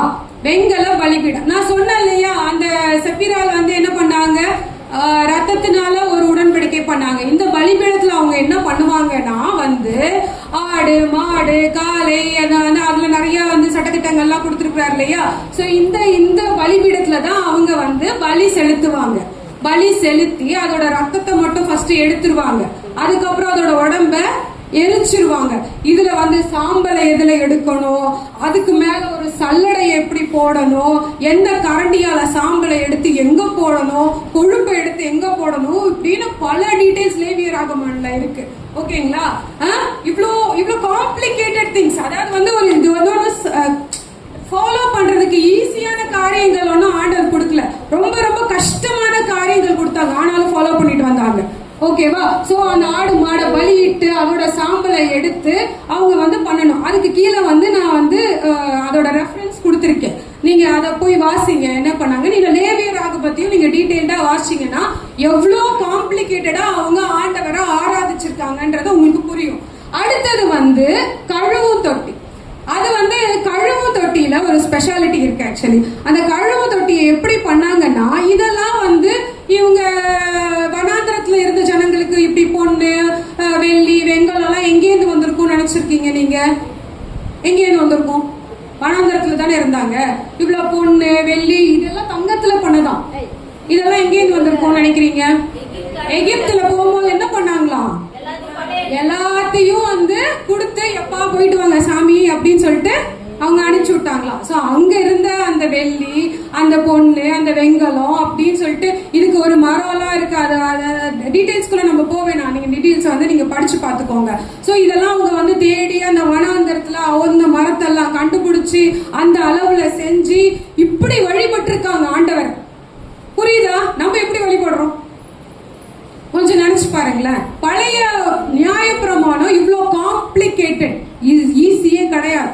சோ இவ்வளவு காம்ப்ளிகேட்டட் திங்ஸ் அவங்க ஃபாலோ பண்ணாலும் கடைசியில என்னவா, ஆண்டவர் அவங்கள புறக்கணித்தாங்க. ஓகேவா? சோ இந்த பலி இட்டு அந்த பலி எடுத்து சாம்பலிடணும். அந்த பலிக்கு அப்புறம் இந்த கழுவு தொட்டிக்கு வந்த உடனே, கழுவு தொட்டி வந்து எதனால உண்டாக்கப்பட்டுச்சுன்னா மெர்க்குரி தாமிரம் தெரியுமா? தாமிர தாழி. இன்னொரு பேர் என்னதுக்கு? இது கொஞ்சம் பைபிள் ஸ்டடி மாதிரி இருந்தாலும் கொஞ்சம் பொறுத்துக்கோங்க. ஏன் இவ்வளவு டீடைல்டா நான் போறேன்னா, நம்ம இவ்வளவு கம்ஃபர்டபுளா இன்னைக்கு ஆராதிச்சிருக்கோம். ஒரு ஒழுங்கு இல்லாத ஒரு பயம் இல்லாத ஒரு டிசிப்ளின் இல்லாத நம்ம இப்ப ஆராதிச்சுட்டு இருக்கோம். ஆனா அங்க எவ்வளவு சடங்காச்சாரங்கள், எவ்வளவு ஒரு ஒரு ஸ்ட்ரக்சர்டா ஆராதிச்சிருக்காங்கன்றதா. அந்த தாமிர தொட்டி ஆக்சுவலி வந்து மிச்ச பொருட்கள் இந்த மாதிரி பொண்ணுலாம் வந்து செய்யலையா.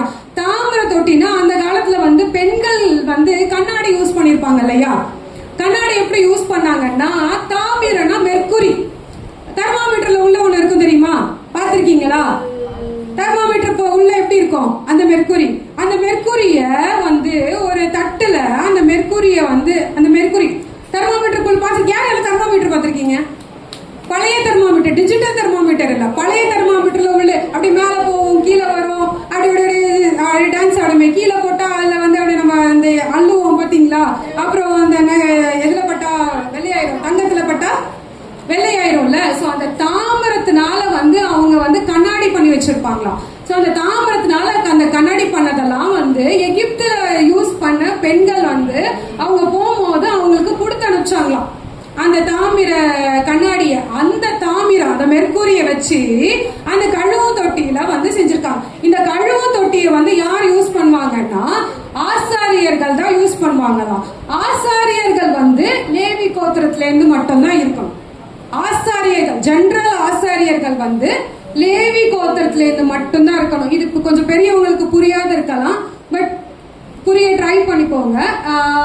ஆசாரியர்கள் வந்து லேவி கோத்திரத்துல தான் இருக்கணும். பிரதான ஆசாரியன் வந்து ஆரோனோட குடும்பமா மாத்திரம் தான் இருக்கணும். ஆரோனோட சந்ததி மட்டும் தான் வந்து பிரதான ஆசாரியனா இருக்க முடியும். சோ இந்த தாமிர தொட்டியில வந்து இந்த ஆசாரியர்கள் ஆசாரிய ஊழியம் பண்றதுக்கு முன்னாடி அவங்க கைகளையும் கால்களையும் கழுவணுமா. ஃபர்ஸ்ட் அதுல வந்து கழுவுறது ஒண்ணு. அதுக்கப்புறம் அந்த ஆசாரியர்கள் பிரதான ஆசாரியருக்கான சில வஸ்திரங்கள் ஏபோத் அதெல்லாம் இருக்கு இல்லையா, அதுல வந்து 12 கற்கள் அதெல்லாம் வச்சு வந்து அவங்க வந்து அவங்கள ட்ரெஸ் பண்ணிக்கணும். ஃபர்ஸ்ட் வந்து கழுவணும், அடுத்தது உடுத்திக்கணும், அடுத்தது வந்து அவங்கள அபிஷேகம் பண்ணுவாங்க. என்னென்ன நடக்குதுங்க? ஃபர்ஸ்ட் கழுவாங்க, கை கால கழுவாங்க. அதுக்கப்புறம் வந்து அவங்க அதுக்குரிய வஸ்திரங்கள் இருக்கு, மேல ஒண்ணு போட்டுப்பாங்க, உள்ள ஒண்ணு போட்டுப்பாங்க. அது நிறைய காரியங்கள் இருக்கு. நீங்க லேவியராகமம் பாத்தீங்கன்னா தெரியும். ஆசாரியர்கள் ஒரு ஆசாரிய ஊழியம் பண்ணணும்னா அவங்க வந்து சுத்தமா இருந்துட்டு அவங்க எப்படி ஆசாரிய ஊழியம் பண்ணணும்ன்றதுலாம் இருக்கு. சோ ஒரு ட்ரெஸ் போட்டுட்டு அதுல ஒரு கல் வச்சிருப்பாங்க, இங்க பட்டையில ஒரு கல் வச்சிருப்பாங்க, மார்பகத்துல ஒரு கல் வச்சிருப்பாங்க, 12 கோத்திரத்தோட கல் வச்சிருப்பாங்க, அந்த ட்ரெஸ் போட்டுக்கணும். அப்புறம் அவங்களோட நிர்வாணம் காணப்படாத இருக்கிறதுக்காக உள்ள ஒரு சல்லடை ஆடைய அணிச்சிருப்பாங்களாம். ஏன்னா ஆசாரிய ஊழியம் பண்ணும் போது அவங்களோட நிர்வாணம் காணப்படாத இருக்கிறதுக்காக உள்ள ஒண்ணு போட்டுக்கணும், அண்டர்வேர் மாதிரி. ஓகேவா? இவ்வளோ டீடைல்டா ஆண்டவர் சொல்லியிருக்காரு ஆசாரிக்கிறதுக்காக, ஆராதிக்கிறதுக்காக. அப்புறம் வந்து இந்த கழுவு தொட்டியில ஏன் அந்த தாமிரம் யூஸ் பண்ணாங்கன்னா, கீழே அந்த தாமிரம் கண்ணாடியா யூஸ் பண்ணுவாங்க இல்லையா. அப்ப கழுவு தொட்டியில அவங்கள பார்க்கும் போது அவங்க பார்க்கணும், அவங்களோட குறைகளை அவங்க பார்க்கணும். அதுதான் கழுவுறது. நம்ம சொன்னோம் இல்லையா, அந்த ரத்த சம்பந்தமான உடன்படிக்கை, இங்கேயும் அந்த ரத்தத்தை எடுத்து அங்க வந்து இது பண்றாங்க. அப்போ அங்க என்ன நடக்குது? ஒரு ஆயத்தப்படுதல் நடக்குது. இங்க என்ன பண்றாங்க? கழுவி அவங்கள ஆயத்தப்படுத்திக்கிறாங்க. அடுத்தது பலி. அந்த அந்த வெங்கல பலிபீடத்துல என்ன செலுத்துறாங்க? பலி செலுத்துறாங்க. ஃபர்ஸ்ட் என்ன பண்றாங்க? கழுவி ஆயத்தப்படுத்திக்கிறாங்க, அப்புறம் பலி செலுத்துறாங்க. இல்ல பலி செலுத்திட்டு கழுவுனாலும் சரி, ஓகேவா? இது ஆனா வெளி பிரகாரத்துல இருக்கு. அடுத்தது உள்ள என்ன இருக்குன்னா, ஃபர்ஸ்ட் கீழே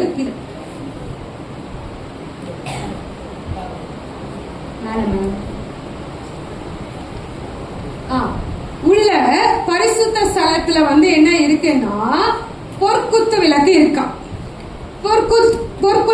அப்புறம் இன்னொன்னு மறந்துட்டேன். இந்த ஆசாரியர்கள் இருக்காங்கல்ல, அவங்க கழுவுனதுக்கு அப்புறம் அந்த பலியிடுறாங்கல்ல அந்த ரத்தம், அந்த ரத்தத்தை எடுத்து வந்து அவங்க வந்து எங்க பண்ணிப்பாங்களாம்? காதுல வச்சுப்பாங்களாம், அப்புறம் வந்து கட்ட விரல்ல வச்சுப்பாங்களாம், கால்ல இருக்க விரல்ல வச்சுப்பாங்களாம். இது எதுக்கு சமம்னா வந்து அவங்க வந்து ஆண்டவர் சொல்றத நான் வந்து கேட்பேன், ஆண்டவர் சொல்றத நான் செய்வேன், ஆண்டவர் பாதையில நான் நடப்பேன் அப்படின்னு சொல்லி வந்து அது வந்து அவங்க வந்து அதை வந்து இது பண்ணுவாங்களாம். சோ இப்ப ஆண்டவர் ஆராதிக்கிறதுக்கு அவங்களோட பாவத்துக்காக பலி செலுத்தப்படணும். அதுலயே பாவ நிவாரண பலி, அந்த பலி, இந்த பலி, அந்தி பலி, போஜன பலி அப்படின்னு நிறைய பலிகள் இருக்கு.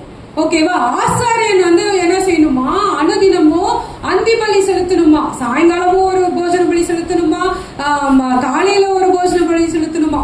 ஆசாரியனா இருந்து இவ்வளவு பண்ணணுமா அங்க. ஓகேவா? ஓகே. இது அடுத்தது வந்து நம்ம உள்ள வந்து பரிசுத்த ஸ்தலத்துக்கு வந்துடும். அப்புறம் இந்த ஆசாரியன் போய் என்ன பண்ணுவானா, அந்த விளக்கை ஏத்தணுமா, அந்த பொற்குத்த விளக்கு. அந்த பொற்குத்த விளக்குல 6, இந்த சைட்ல இந்த 3, இந்த சைட்ல 3 அப்படின்னு அதுக்கு ஒரு எக்ஸ்பிளனேஷன் கொடுப்பாங்க. அது எந்த இதுல செஞ்சிருக்கணும்னு அப்பி இது பண்ணுவாங்க. அடுத்தது வந்து அந்த அப்பம் வந்து எத்தனை அப்பம் இருக்கணுமாங்க? சமூகத்து அப்பங்கள். எத்தனை அப்பம் இருக்கும்? யாராவது சொல்லுங்க. என்னடா 9 12. அந்த அப்பம் அனுதினமும் ஃப்ரெஷ்ஷா செஞ்சு அங்க வைக்கணுமா. 12 அப்பம் எதுக்கு சமம்னா 12 கோத்திரத்துக்கு. சோ 12 கோத்திரத்துக்கு சமம். ஆசாரியன் வந்து இந்த அப்பத்தை வச்சு அங்க வந்து சாப்பிடலாம். ஓகேவா? அந்த மாதிரிதான் சொல்லியிருக்கு. அடுத்தது வந்து தூப பீடம். இந்த தூப பீடம் வந்து என்னன்னா, இதுக்கெல்லாம் நான் வந்து இப்போ எப்படி அதை நான் ஃபாலோ பண்றோம், ஆண்டவர் வந்ததுக்கு அப்புறம் எப்படி ஃபாலோ பண்றோம்ன்றது நான் நெக்ஸ்ட் மெசேஜ்ல சொல்றோம். சோ இப்ப தூப பீடத்துல வந்து அதுக்கு ஒரு அளவு இருக்கு. இந்த ஸ்பைசஸ், அதாவது ஸ்பைசஸ்னா என்ன, ஏலக்காய் அந்த மாதிரி வாசனை பொருட்கள் இருக்குயா, அங்க ஒரு அந்த அந்த ரெஃபரன்ஸ் நான் கொடுத்துருக்கேன், நீங்க அங்க வாசிச்சுக்கோங்க. இந்த அளவுல இருக்கணும், இந்த இந்த மெஷர்மெண்ட்ல இதெல்லாம் போட்டு எரிச்சு அவங்க தூபமா காட்டணுமா. சோ இதெல்லாம் பண்ணணும். ஃபர்ஸ்ட் என்ன பண்ணணுமா, அவங்கள சுத்திகரிச்சுக்கணும், அவங்கள ஆயத்தப்படுத்திக்கணும், அவங்கள வந்து அபிஷேகம் பண்ணிக்கணும், அப்புறம் பலி செலுத்திடணும். அதுக்கப்புறம் எங்க போகணும், பரிசுத்த ஸ்தலத்துக்கு போகணும். பரிசுத்த ஸ்தலத்துக்கு போய் அந்த விளக்கை ஏத்தணும். அந்த போஜன பலி டெய்லி ஃப்ரெஷ்ஷா சுட்டு சுட்டு அவங்க வைக்கணும். ஓகேவா? அதுக்கப்புறம் அந்த தூப பீடத்துல அவங்க சொன்ன அளவுப்படி எடுத்து அந்த இத போட்டு எரிச்சு அந்த தூபம், அப்படியே தூபம்னா என்ன, சாம்பிராணி போடுவோம் தெரியுமா, வீட்டுல போட்டிருக்கீங்களா? யார் யாரெல்லாம் சாம்பிராணி போட்டிருக்காங்க? அப்ப அந்த சாம்பிராணி போடும்போது என்ன ஆகும், ஒரு புகை வருமா. சோ அப்ப புகை வரும்போது அந்த இடத்தையே எப்படின்னா வாசனையா இருக்குமா. அப்போ அந்த வாசனை வந்து அந்த தூப பீடம் எங்க இருக்கும்னா அந்த பரிசுத்த ஸ்தலத்துக்கும் மகா பரிசுத்த ஸ்தலத்துக்கும் ஒரு நடுவுல ஒரு திரை இருக்கும். அந்த பிக்சர்ல அது இல்ல, அதுக்கு முன்னாடி தான் இந்த தூப பீடம் இருக்குமா. எபிரேயர்ல ஆக்சுவலி அது வந்து மகா பரிசுத்த ஸ்தலத்துல இருக்குன்னு போட்டிருக்கு. பட் ஆக்சுவலி ஜஸ்ட் இன் ஃப்ரண்ட்னு போட்டிருக்கு. ஓகேவா? அப்போ அதுக்கு முன்னாடி இருக்கா. அப்ப அந்த தூப பீடம் அந்த பிரதான ஆசாரியன் அது டெய்லி வேற அந்த தூபம் எரிஞ்சுக்கிட்டே இருக்கணுமா, அந்த தூபம் வந்துகிட்டே இருக்கணுமா. அவ்வளவு டீடைல்ஸ் போட்டிருக்கிற. அதுக்கப்புறம் இது வந்து பரிசுத்த ஸ்தலம். மகா பரிசுத்த ஸ்தலத்துக்கு போகணும்னா அதுல யார் மட்டும் தான் போக முடியுமா, பிரதான ஆசாரியன் மட்டும் தான் போக முடியுமா. எப்போ போக முடியுமா, வருஷத்துக்கு ஒரு தடவை. என்னது, எப்ப போக முடியுமா, வருஷத்துக்கு ஒரு தடவை தான் போக முடியுமா. அந்த மகா பரிசுத்த ஸ்தலத்துல என்ன இருக்குன்னு பாப்போமா. மகா பரிசுத்த ஸ்தலத்துல வந்து உடன்படிக்கை பெட்டி இருக்கு. உடன்படிக்கை பெட்டினா அது வந்து உடன்படிக்கை பெட்டி பத்தி பாப்போம். ஓகேவா? உடன்படிக்கை பெட்டிக்குள்ள என்னென்ன இருக்கு, யாராவது சொல்லுங்க பாப்போம். என்ன இருக்கு உடன்படிக்கை பெட்டிக்குள்ள, என்னதான் இருக்கு? யார் சொன்னா? ஆரோனோட கோல், அப்புறம் 10 கட்டளைகள், அப்புறம் மன்னா. ஓகேவா? உடன்படிக்கை. இதுக்கெல்லாம் வந்து நான் வந்து நாளைக்கு இதெல்லாம் என்னன்றது நான் வந்து உங்களுக்கு சொல்றேன். இன்னைக்கு வந்து இது என்னன்றது மட்டும் வந்து என்னென்ன இருக்குன்னு மட்டும் தெரிஞ்சுக்கோங்க. ஓகேவா? சோ அப்போ உடன்படிக்கை பெட்டிக்குள்ள என்ன இருக்கா, ஃபர்ஸ்ட் என்ன இருக்கா, ஃபர்ஸ்ட் கட்டளை. என்ன கட்டளை? காலையில வந்து டிராமால பார்த்தாலே ஒண்ணு உடைச்சாங்க இல்லையா, ஆண்டவர் எழுதி கொடுத்ததை உடைச்சிட்டாங்க. அதுக்கப்புறம் வந்து ஒரு கட்டளை எழுதினாங்கல்ல, அந்த 2 கட்டளை தான் அதுக்குள்ள இருக்கு. அதுக்கப்புறம் வந்து ஆரோனோட துளிர்த்த கோல் இருக்கு. ஆரோனோட கோல் இல்ல, ஆரோனோட துளிர்த்த கோல் இருக்கு. அதுக்கப்புறம் அப்போ ஒரு பவுல் ஆஃப் மன்னா, ஒரு ஒரு ஒரு ஒரு ஒரு அதுக்கு அந்த கிண்ணத்துக்கு ஒரு எக்ஸ்பிளனேஷன்லாம் இருக்கு. அப்ப இதெல்லாம் இருக்கா. அதுக்கப்புறம் அதுக்கு மேல வந்து 2 இது மாதிரி இருக்கு இல்லையா, அந்த செட்டைகள், அது வந்து என்னது, சேருபின். அது என்னது, சேருபின். ஓகேவா? அது கொஞ்சம் போர் அடிக்கிற மாதிரி தான் இருக்கு ஆக்சுவலி, பட் ஸ்டில் வந்து நம்ம கொஞ்சம் பார்க்கலாம். அதனால படம்லாம் போட்டு கொஞ்சம் போர் அடிக்காத மாதிரி நான் பண்ணணும்னு நினைச்சேன். அந்த சேருபின் வந்து ஒரு சட்டை இந்த பக்கம், ஒரு சட்டை இந்த பக்கம். அப்புறம் அந்த லைட் எல்லாம் சொன்னோம் இல்லையா, அந்த லைட் இந்த சமூக தப்பெல்லாம் வந்து எந்த திசையில வைக்கணும்னு கூட எழுதிருக்கு. ஒன்னு நார்த்ல வைக்கணுமா, ஒன்னு ஈஸ்ட்ல வைக்கணுமா, ஒன்னு சவுத்ல வைக்கணுமா, வடக்குல வைக்கணுமா, தெற்குல வைக்கணுமா, இவ்வளோ காம்ப்ளிகேட்டடா வந்து ஆசாரிக்கணும்னு சொல்லியிருக்காரு ஆண்டவர். ஓகேவா? அந்த சேருபின் மத்தியில நடுவுல ஒரு இது இருக்கு இல்லையா, இந்த சேருபின் மத்தியில இருக்குல்ல, இதுதான் வந்து இதுதான் வெரி இம்பார்ட்டன்ட். இது யார் என்னன்னு சொல்லுங்க பாப்போம். சேருபின் நடுவுல இருக்கிறது என்னது? யாருக்குமே பைபிள் படிக்கல, அப்போ யாருக்குமே தெரியல.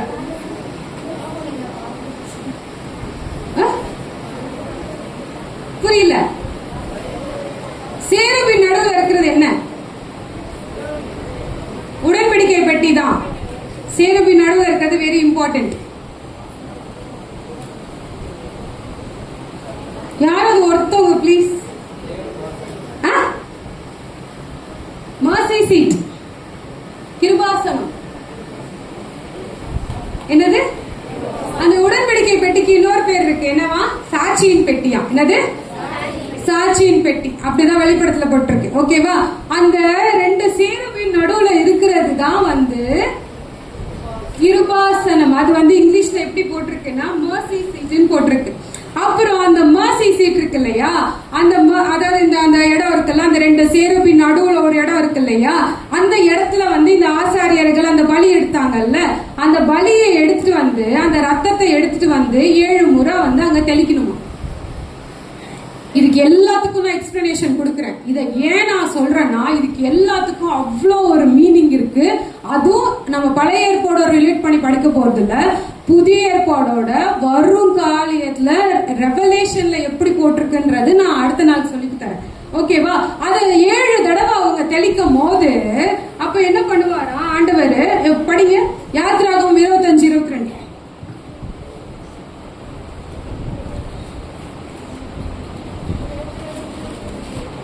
அங்கே நான் உன்னை சந்திப்பேன், கிருபாசனத்தின் மீதிலோ சாட்சி பெட்டியின் மேல் இருக்கும் 2 கேருபீன்களின் நடுவிலும் இருந்து நான் இஸ்ரவேல் புத்திரருக்காக உனக்கு கற்பித்த போதனைகளை எல்லாம் உன்னோட சொல்லுவேன். இப்ப புரிஞ்சுச்சா ஏன் அது இவ்வளவு இம்பார்ட்டன்ட்னு? இன்னொரு தடவை படிங்க, இந்த வசனத்தை கொஞ்சம் ப்ரொஜெக்ட் பண்ணுங்களேன் ப்ளீஸ். அங்கே நான் உன்னை சந்திப்பேன். யாத்திராகமம் 25:22. இது போதும். யாத்திராகமம் 25:22.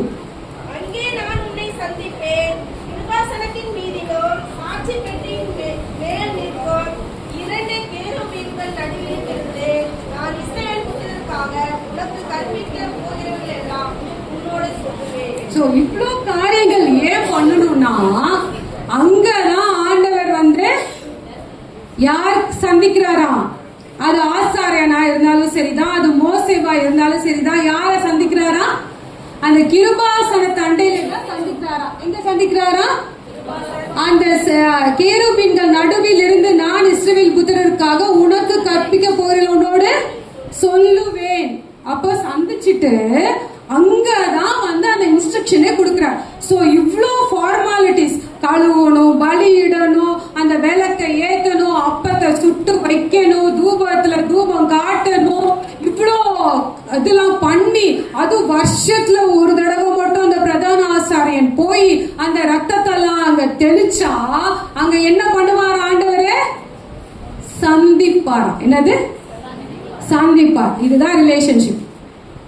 அப்ப அங்கதான் ஆண்டவர் சந்திப்பார். இவ்ளோ காம்ப்ளிகேட்டட் திங்ஸ், இவ்ளோ கஷ்டமான காரியங்கள் பண்ணாதான் ஆண்டவர் அவங்களோட பேச முடியும். இதுதான் பழைய ஏற்பாடோட விதிமுறைகள். அப்ப அங்க வந்து இன்ஸ்ட்ரக்ஷன் கொடுப்பாராம். ஓகே, நீ மோசே இந்த ஜனத்தை இப்படி நடத்து, இது பண்ணு, அது பண்ணாத அப்படின்னு இந்த இப்படி எல்லாம் வந்து செஞ்சாதான் ஆண்டவர் அவங்களோட வந்து பேசுவாராம். இப்ப இப்படி இவ்வளவு செய்யணும், இவ்வளோ ஃபார்மாலிட்டிஸ் செய்யணும், இவ்வளோ ப்ரொசீஜர் செய்யணும், இவ்வளோ காரியங்கள் செஞ்சாதான் ஆண்டவர் அங்க வந்து சந்திப்பாராம். ஓகேவா? இவ்வளோ விஷயங்கள் இருக்கு பழைய ஏற்பாடுல, பழைய பிரமாணங்கள், பழைய உடன்படிக்கையில இவ்வளோ விஷயங்கள் இருக்கு. இதெல்லாம் செஞ்சாதான் ஆண்டவர் வந்து சந்திப்பார். பட் ஆனா யாத்திராகமம் 40 படிங்கள, 40:34 படிங்க.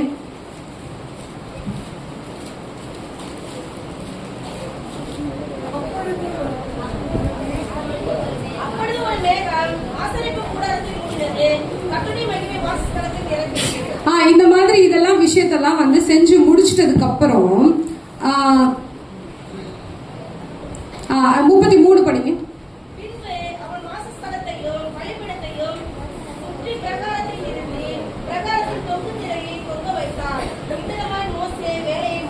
இவ்விதமா வேலையை முடிச்சிட்டதுக்கு அப்புறம் அடுத்த வசனம் என்ன சொல்லுது?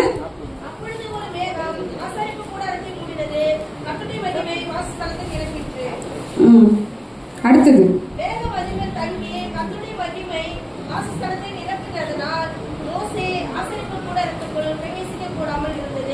இப்படியெல்லாம் இவங்க செஞ்சதுக்கு அப்புறம், செஞ்சு முடிச்சிட்டதுக்கு அப்புறம் அங்க என்ன வருதான்? ஒரு மகிமையின் மேகம் வருதான்.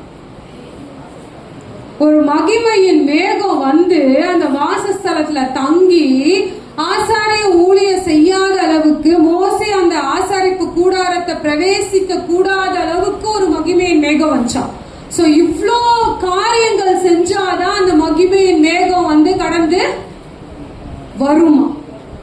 அப்போ நீங்க இப்ப யோசிச்சு பார்த்துக்கோங்க, இந்த மகிமையின் மேகத்துக்காக நம்ம எவ்வளோ ஏங்குறோம், ஆண்டவரோட வார்த்தைக்காக எவ்வளோ ஏங்குறோம், ஆண்டவரும் நம்ம கூட பேசணும்னு நம்ம ஏங்குறோம், ஆண்டவரும் ஏங்குறாரு. ஆனா பழைய ஏற்பாடுல ஆண்டவரோட பேசுறதும் ஆண்டவரோட மகிமை மேகம் வர்றதும் அவ்வளோ ஈஸி கிடையாது. இவ்வளோ காரியங்கள் பண்ணாதான் அந்த மகிமையின் மேகம் வந்து இறங்கும்.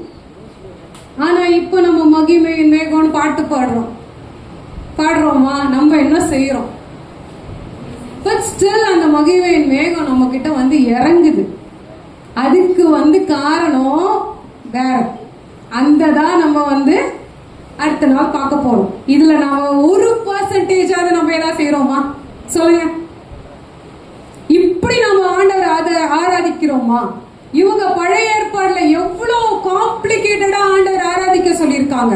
அப்ப அந்த மகிமை மேகம் வரணும், ஆண்டவர் உங்களை வந்து சந்திக்கணும், உங்களுக்கு வந்து இன்ஸ்ட்ரக்ஷன் கொடுக்கணும், உங்களோட பேசணும்னா இவ்வளவு காரியங்கள் செஞ்சாதான் ஆண்டவர் வந்து உங்களோட பேசுவார். அது டைரக்டா பேச மாட்டார். யார் மூலியமா தான் பேசுவார்? பிரதான ஆசாரியர் மூலியமா மட்டும்தான் பேசுவார். இல்ல மோசே மூலியமா மட்டும்தான் பேசுவார். மக்கள்லாம் அந்த வார்த்தையை கேட்கவே முடியாது. ஆனா அதுல வந்து எனக்கு ரொம்ப இதுல வந்து பிடிச்ச காரியம் என்னன்னா, இந்த யோசுவா வந்து பிரதான ஆசாரியனே கிடையாது, இல்ல ஆசாரியனே கிடையாது. ஆனா இவன் போய் இந்த மகிமையின் மேகம் வரத பார்த்து பார்த்து பார்த்து அவன் அந்த ஆலயத்திலே கடந்துட்டானா. ஆக்சுவலி மோசே வந்து ஆலயத்தை விட்டு வெளியில வந்தாலும் அந்த யோசுவா என்ன பண்ணானா? ஆசாரிப்பு கூடாரத்திலேயே கடந்தானா. ஆசாரிப்பு கூடாரத்திலே கடந்ததுனாலதான் அவன் வந்து லேவி கோத்திரம் கிடையாது. ஆக்சுவலி நீங்க நான் ஆக்சுவலி ஏன் வந்து பழைய ஏற்பாடுல நிறைய சட்டதிட்டங்கள் இருக்குதான். ஆனா பழைய ஏற்பாடுல இருந்து நம்ம நிறைய காரியங்கள் கத்துப்போம். ஆனா பழைய ஏற்பாடுல இவ்வளவு காம்ப்ளிகேட்டட் திங்ஸ் இருந்ததுனால தான் ஆண்டவரை வந்து நம்மளால பேச முடியுது. சோ இத வந்து நம்ம இவ்ளோ ஒரு ஃப்ரீயா, நம்ம ஒரு ஒரு அஜாக்கிரதையா அங்க வந்து அவ்வளவு பரிசுத்தமா இருக்கணும், அவனோட பெல்ட் கட்டி இருக்கணும். அவன் ஏதாவது ஒரு பாவம் பண்ணிட்டா கூட அங்க போய் அவன் வந்து செத்து போயிருவான். ஆக்சுவலி அப்ப அந்த பிரசுத்த ஸ்தலத்துக்கு போனோம்னா செத்து போயிருவான். நம்ம உடன்படிக்கை பெட்டி ஏற்கும் போது அவனோட 2 பசங்க என்னன்னாங்க, அது ஆடுதுன்னு புடிச்சாங்க, உடனே என்ன ஆயிட்டாங்க? செத்து போயிட்டாங்க. ஆனா நம்ம ஆண்டவரோட பிரசன்னத்துல இப்ப அப்படி வருமா? அவ்வளவு மகிமையான தேவனை நம்ம ஆராதிக்கிறோம், அவ்வளவு மகிமையான தேவனை நம்ம வந்து ஆசாரிக்கிறோம். அவர் நம்ம கூட பேசணும்னு நினைக்கிறாரு. இவ்வளோ ஒரு காம்ப்ளிகேட்டடான திங்ஸ் நம்ம பண்ணி தான் அவரை பேச முடியும்னா நம்ம இப்ப ஆராதிக்கிறதெல்லாம் எப்படி? இப்போ நம்ம ஒரு ஃப்ரீயா ஆராதிக்கிறது தான் கிறிஸ்துவின் பிரமாணம். இந்த கிறிஸ்துவின் பிரமாணம் நம்மளுக்கு இப்படி ஒரு காம்ப்ளிகேட்டட் திங்ஸ் சிம்பிளிஃபை பண்ணது. ஒரு கடினமான காரியங்கள் கடைபிடிக்க கூடிய காரியங்களே கிடையாது. இருந்தாலும் ஏதோ அவங்க கடைபிடிச்சு ஏதோ செஞ்சாங்க, ஆனாலும் அவங்க புறக்கணிக்க தான் பட்டாங்க. அப்போ இப்ப வந்து இவ்வளோ செஞ்சு இவங்க புறக்கணிக்க தான் பட்டாங்க. அப்போ இப்ப நம்ம ஏன் ஏத்துக்கொள்ளப்படுறோன்றத நம்ம வந்து என்னோட அடுத்த மெசேஜ்ல பார்க்கலாம். இப்ப புரியுதா? நம்ம உடன்படிக்கைனா என்னன்னா, உடன்படிக்கைனா ஆண்டவர் நம்மளோட ஒரு உறவு கொள்ளணும்னு நினைக்கிறார். ஆண்டவர் வந்து ஒவ்வொரு ஜனங்கள் கூடயும் பேசணும்னு நினைக்கிறார். ஏன்னா அவர் ஒவ்வொரு ஜனங்களும் அவருக்கு சொந்த ஜனங்களா இருக்கணும், அவரோட தேவனா, அவரோட தேவனா இருக்கணும்னு அவர் நினைக்கிறாரு. ஆனா ஜனங்கள் என்ன பண்ணிட்டாங்க? அந்த இத புறக்கணிச்சுட்டாங்க. அதனால ஆண்டவர் வந்து ஒரு மத்தியஸ்தரை ஏற்படுத்துறாங்க. அங்க அவங்க மத்தியஸ்தரா யார் இருந்தாங்க? மோசேவும் ஆசாரியர்களும் இருந்தாங்க. அப்ப மோசேவும் ஆசாரியர்களும் இருந்தாங்க, டெய்லி பலி செலுத்தினாங்க. சோ இப்படியெல்லாம் பண்ணாதான் வந்து ஒரு பழைய ஏற்பாட்டோட நிதிகளை பண்ண முடியும். அந்த பழைய ஏற்பாடு மட்டும் போக்கஸ் பண்ண, நியூ வெர்சஸ் ஓல்ட். சோ இவ்வளவு காரியங்கள் இருக்கு பழைய ஏற்பாடுல. இவ்வளவு காரியங்கள் பண்ணாதான் ஆண்டவர் கிட்ட நம்ம போக முடியும். அப்போ பழைய ஏற்பாடோட காரியங்களை ஆண்டவர் வந்து எப்படி வந்து நம்மளுக்கு ஈஸியா ஆக்கி கொடுத்திருக்கிறாருன்றத என்னோட அடுத்த மெசேஜ்ல நம்ம பார்க்கலாம், சாட்டர்டே காலையில. இப்போ வந்து பழைய ஏற்பாடு வந்து யாரால வந்து டோன்ட் ஷோ புதிய ஏற்பாடு, பழைய ஏற்பாடு ஃபோக்கஸ் பண்ணுங்க.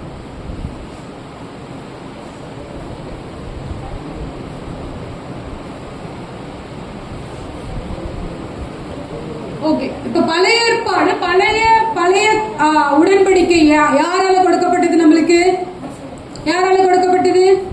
அங்க இருக்க பார்த்து சொல்லுங்க தெரியாதவங்க. யாரால கொடுக்கப்பட்டது? மோசேயால கொடுக்கப்பட்டது. அடுத்தது அதோட இயல்பு என்னன்னா வெளிப்புறமா நம்மள சுத்திகரிக்கிறது தான் அதோட இயல்பு. அது எதுல எழுதி கொடுத்தாங்களாம்? எதுல எழுதி கொடுத்தாங்க? நாடகத்துல கல்ல போட்டு உடைச்சாங்க. எதுல எழுதி கொடுத்தாங்களாம்? பழைய ஏற்பாடோட பிரமாணங்கள் எதுல எழுதி கொடுத்தாங்க? கல்லுல எழுதி கொடுத்தாங்க. சோ அதோட உள்ளடக்கம் என்னது? 613 கட்டளைகள் நம்ம பார்த்தோம். ஓகேவா? அப்ப அதோட நோக்கம் என்ன? பழைய ஏற்பாடோட பிரமாணங்களோட பழைய ஏற்பாட உடன்படிக்கையோட நோக்கம் என்னன்னா, பாவம்னா நம்மளுக்கு என்ன, அதனாலதான் பாவம்னா என்ன, இது செஞ்சா பாவம், அது செஞ்சா பாவம், அது செய்யாதிருப்ப, இச்சியாதிருப்ப, களவு செய்யாதிருப்பையாக அப்படின்னு அந்த பழைய ஏற்பாடோட காரியங்கள் இருக்கிறதுனால தான் நம்மளுக்கு என்ன நடந்துச்சு, பாவம்னா என்ன நடந்து தெரிஞ்சிச்சு. சோ அப்ப வந்து அது பழைய ஏற்பாடோட காரியங்கள் நம்மளுக்கு எதை வெளிப்படுத்துதா? பாவத்தை நம்மளுக்கு வெளிப்படுத்தி காமிக்குது. அது வந்து இதெல்லாம் நீ செஞ்சா ஆண்டவரும் கூட, நீ கரெக்டா செஞ்சா ஆண்டவரும் கூட இருப்பார், கரெக்டா செய்யணும் ஆண்டவரும் கூட இருக்க மாட்டார். அவ்வளவு. அடுத்தது அப்ப அதோட நோக்கம் வந்து பாவத்தை வெளிப்படுத்துது. அது வந்து இது சரியா செஞ்சா ஆண்டவரும் கூட இருப்பார், சரியா செய்யலாம் ஆண்டவரும் கூட இருக்க மாட்டார். வெரி ஸ்ட்ரிக்ட் பிரமாணம் பழைய ஏற்பாடோட பிரமாணம் என்ன, சரியா? அடுத்தது வந்து பலி. பாவத்தை வந்து செஞ்சுட்டு, பாவத்தை நம்மளுக்கு காமிச்சிட்டு, பாவத்தை நிவர்த்தி பண்றதுக்கு என்ன பண்ணணும்? பலி செலுத்தப்படணும். பலி செலுத்தி, அப்ப பலி செலுத்தினா திரும்ப பாவம் போயிருமா? போகாது. திரும்ப திரும்ப திரும்ப செலுத்தணும். என்ன செலுத்தணும்? பலி மீண்டும் மீண்டும் செலுத்திட்டே இருக்கணும். அப்போ எப்படி அவங்க வந்து பழைய ஏற்பாடுல நீதிமான்கள் ஆனாங்கன்னா, பழைய ஏற்பாடோட சட்ட திட்டங்கள்ல கடைபிடிக்கிறது மூலம். காலையில சொன்னாங்க இல்லையா, ஒரு சட்ட திட்டங்களை கடைபிடிச்சா கூட, கடைபிடிக்கலன்னா கூட என்ன ஆகுது? நீதிமானா ஆக முடியாது. அதனாலதான் ஆண்டவர் அவங்களுக்கு புறக்கணிச்சார். 613 சட்டங்கள் இப்ப நம்ம கொடுத்தா வந்து நம்ம ஃபாலோ பண்ணிடுவோமா? நம்ம வீட்டுல இருக்கிற பிள்ளைங்க ஒரே ஒரு சொன்னா கூட கீழ்படியறது கிடையாது. நம்ம மட்டும் கீழ்படிச்சிருவோமா? கீழ்படிய மாட்டோம். அதனாலதான் அவங்கள நீதிமான் ஆக்கப்படல. அதனாலதான் அவங்களை புறக்கணிச்சார். ஓகேவா? No way to follow it. வழியே கிடையாது, ஃபாலோவே பண்ண முடியாது. அடுத்தது அப்ப இதுல வந்து யார் வழி நடத்துறாரு? அவங்கள மோசே தான் வழி நடத்துறாரு. அடுத்தது அதோட அமல்படுத்தப்பட பரப்பு யார் மேல? காலையில சொன்னாங்க இல்லையா, அது யாருக்காக கொடுக்கப்பட்டுச்சான்? யாருக்காக கொடுக்கப்பட்டுச்சான்? பழைய ஏற்பாடு யாருக்காக கொடுக்கப்பட்டுச்சு? இஸ்ரவேலுக்கும் யூதர்களுக்கும் கொடுக்கப்பட்டுச்சு. அடுத்தது பாவ மன்னிப்பு. பாவ மன்னிப்புக்காக தான் அவங்க என்ன பண்றாங்க? போய் பலி செலுத்துறாங்க. ஆனா பாவம் மன்னிச்சிருந்தா? முழுமையா பாவம் மன்னிக்க படல. அதனாலதான் என்ன பண்றாங்க? திரும்ப திரும்ப திரும்ப போய் பலி செலுத்திட்டே இருக்காங்க. ஈவன் ஆசாரியன் கூட அவனோட பாவத்துக்காக முதல்ல பலி செலுத்திட்டு தான் திரும்ப ஜனங்களோட பாவத்துக்காக பலி செலுத்தணுமா? சோ அப்ப பாவத்துல இருந்து ஒரு முழுமையான விடுதலை பழைய பிரமாணங்கள்ல கிடைக்கல. ஓகேவா? அடுத்தது அப்புறம் தேவனிடத்துல அணுகிறது. தேவனிடத்துல அணுக நம்மளால முடியாது. வெறும் அந்த மகாபரிசுத்த ஸ்தலத்துல போகக்கூடியது யாரு? பிரதான ஆசாரியன் மட்டும்தான் போகும். அதுவும் எப்போ? வருஷத்துக்கு ஒரு தடவை. அப்பதான் அந்த கிருபாசன தண்டியில இருந்து பேசுவாராம். ஓகேவா? அதுக்கப்புறம் இப்போ இதுதான் நான் சொன்ன பாத்தீங்களா, அதோட முக்கிய வாக்குறுதி என்னது? நீ உன் ஜனங்களா இருக்கும், ஏன் ஜனங்களா இருக்கணும், நான் உன் தேவனா இருக்கணும். இப்ப புரியுதா? பழைய ஏற்பாடு யாருக்காக கொடுக்கப்பட்டது? எத்தனை கட்டளை இருக்கு? 613. அவங்களால ஃபாலோ பண்ண முடிஞ்சா? முடியல. பாவத்தை குறிச்சு ஃபர்ஸ்ட் அது வந்து சொல்லுச்சு. சோ அதனால பாவம்னா அவங்களுக்கு என்னன்றத விளங்குச்சு. அதனால பாவம் செஞ்சாங்க. பாவத்துல இருந்து மன்னிப்பு வரல. பாவம் முழுமையால இருந்து அவங்க விடுதலை பண்ண முடியல. அவங்களால கீழ்ப்படிய முடியல. இவ்ளோ சட்ட திட்டங்கள் கொடுத்தோம், இவ்ளோ ஃபார்மாலிட்டிஸ் கொடுத்தோம், இவ்ளோ இது கொடுத்தோம், அவங்களால நீதிமானாக்கப்பட முடியல. ஓகேவா? இதுதான் பழைய ஏற்பாடோட காரியங்கள். இதுதான் பழைய பிரமாணம். காலையில சொன்னாங்க இல்லையா, அதை கொஞ்சம் நான் டீட்டெயில்டா கொஞ்சம் இதெல்லாம் பண்ணி கீழே அந்த நியாயம். அது சோ மோசே நியாய பிரமாணம் என்னன்னா நியாயம், அதாவது சட்ட திட்டங்கள். அதுக்கப்புறம் பலி, அதுக்கப்புறம் வெளிப்புற கீழ்ப்படிதல். இதெல்லாம் இருந்தாதான் பழைய ஏற்பாடு. அப்போ மோசே நியாய பிரமாணத்துல என்ன இருந்துச்சு? நியாயம், பலி, வெளிப்புற கீழ்ப்படிதல் மட்டும்தான் இருந்துச்சு. இதெல்லாம் சடங்காசாரங்கள். இந்த சடங்காசாரங்கள் எல்லாம் அவங்க பண்ணியும் அவங்களால ஆண்டவர் கூட போக முடியவே முடியல. யார் தான் கானான் கிட்ட போனாங்க? யோசுவாவும் காலேபும் தான் போனாங்க. மிச்சவங்க யாருமே போவே இல்லை.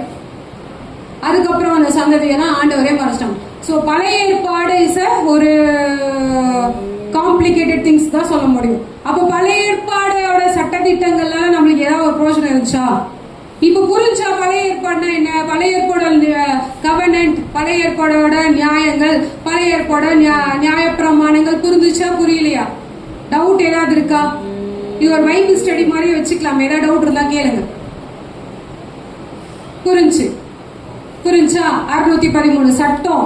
பலி கொடுக்கணும், பலியினால பாவ மன்னிப்பு வரல, திரும்ப பலி கொடுத்தாங்க. பிரதான ஆசாரியன் போய் ஆண்டவருக்காக ஆண்டவரோட தான் வந்து கனெக்ட் பண்ண முடியும். பீப்புளால கனெக்ட் பண்ண முடியாது. சோ பழைய ஏற்பாடு இதுதான்.